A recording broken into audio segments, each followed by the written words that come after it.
2 years ago, the land that I'm standing on right now was a rice field. Today, it's a Starbucks. This is Bali's story in one frame. Rice fields giving away to America's coffee chain. And it's not slowing down. It's crazy that just walking behind the Starbucks, you have such a semblance of calm and kind of like pre-crazy Bali. It's just like a lot of greenery. I'm actually surprised they didn't develop this stuff behind Starbucks, but there is a sound that you do hear that you can never escape, and that's the sound of construction.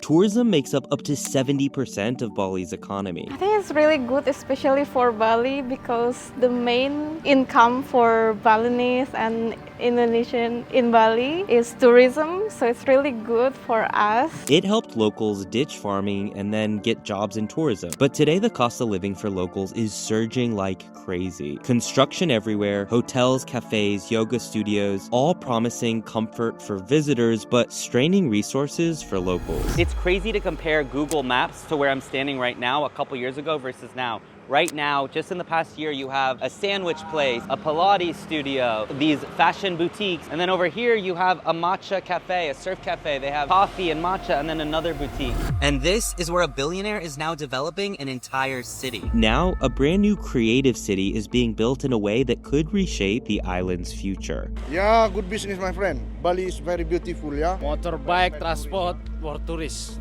too many. For business, it's good. For healthy, I think so. Not good. So that's the dilemma here. It's business is good, money is good, lifestyle gets better, but at what cost? Tourism isn't just part of Bali's economy, it is the economy. Bali saw more than 6 million tourists come last year. That's more than the entire country of the Philippines. Everything here is geared for tourists. You don't need to go to an ATM and get cash everywhere. Everywhere you go has accepted tap to pay. I haven't been to a single place that, says no, cash only, or even just give me your physical card. Nearly 500,000 direct jobs, about 1 in 4 workers are in tourism. For many families, it's been the difference between living off the land and sending their kids to school. But wages remain low. A restaurant worker here earns just a couple of $100s per month in salary, and that's where the imbalance shows. Because there is sort of a wealth disparity between, the Westerners who are coming over here, and maybe they're making a salary in the US or they're making a UK salary, which is a lot higher than the average salary in Indonesia, and they're sort of taking advantage of a lower cost of living. So the price of this matcha latte is 65,000 rupiah. It's about $4 US. Now, if you're coming from a lot of countries as a tourist here, that's cheap, right? $4 for your matcha latte. But consider this, compared to the average wages of, let's say, a restaurant worker in Bali, this alone is gonna cost 3 hours of work,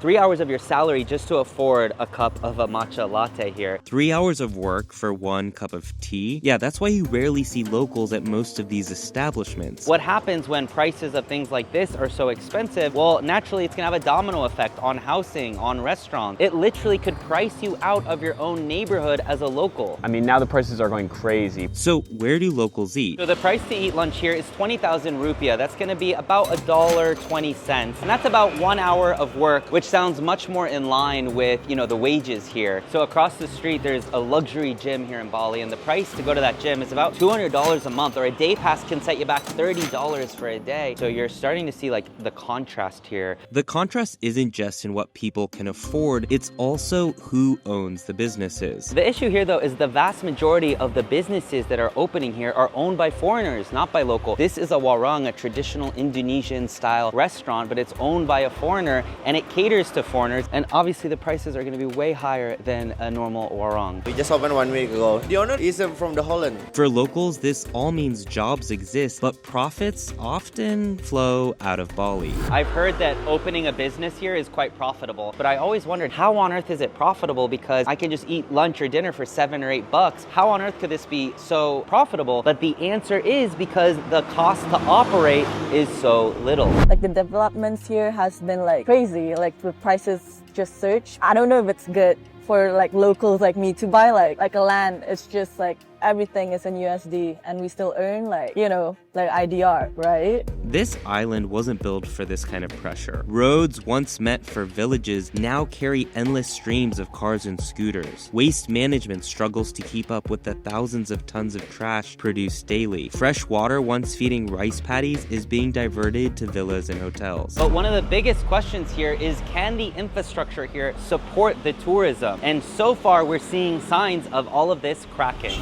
2 years ago, they were drilling holes in this street to create these sidewalks. And with the new sidewalks have come more tourists and a lot more businesses. Like this was not here just a year ago. There's nowhere in Bali that represents its transformation more than this. This is called the Canggu Shortcut. And if you look on Google Maps just a couple years ago, it was a undeveloped road in the middle of 2 rice fields. It was actually a beautiful road, oftentimes chaotic, but now look what's happened. The rice fields are completely gone, and there are literally dozens and dozens of businesses on both sides selling everything from protein shakes to sweets to a matcha bar right here. And it's a very narrow road, it's very chaotic, and it's actually, in my experience, more chaotic to stand right here than to stand in New York's Times Square because there is so much congestion on such a small road. This shortcut has become a symbol of Bali's struggle, rapid growth colliding with limited infrastructure. The Balinese government knows this can't continue forever. Officials introduced a new tourist entry tax, promising the funds will go to cultural preservation and environmental protection. Starting in 2026, new hotels and restaurants will be banned in 6 districts, especially in areas where farmland is at risk.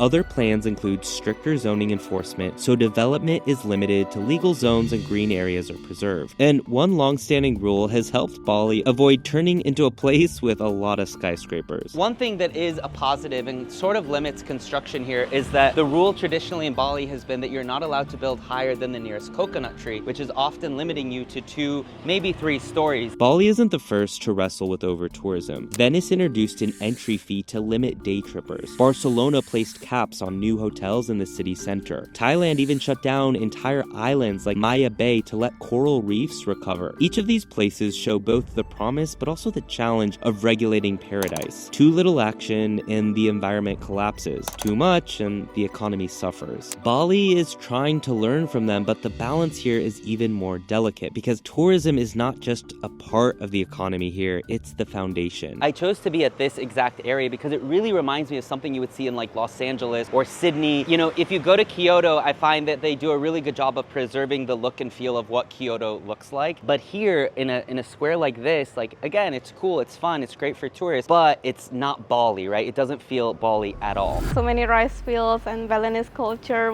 that is the reason of people coming to Bali. And like this downside, this become less and less, probably Bali become less interesting. And then it begs the question that if everywhere looks the exact same, what's the point of coming? What makes it so unique? And you're actually starting to see a lot of backlash. I'm noticing a lot of comments on TikTok, on Instagram of people saying Bali is overrun with tourists, Bali is overdone, I don't like Bali anymore, Bali is done. If the very things that make Bali special are replaced with cookie-cutter cafes and just luxury gyms, then the island risks losing both its soul and its economy. It's just like culture-wise, some Indonesians, they forget about where they're from, like, because it's everything like in Canggu, it's just very whitewashed, I would say. It all comes back to a single painful truth. There are like a lot of people who own rice fields here, are rice farmers who are very happy that they can give their child a different future instead of being a farmer. So I guess it's there are 2 sides to a coin basically. Tourism has lifted incomes and provided opportunity, but it has also priced out locals, strained resources, and threatened culture. If Bali finds balance, it could be a model for sustainable tourism around the world. But if it doesn't, paradise itself could disappear.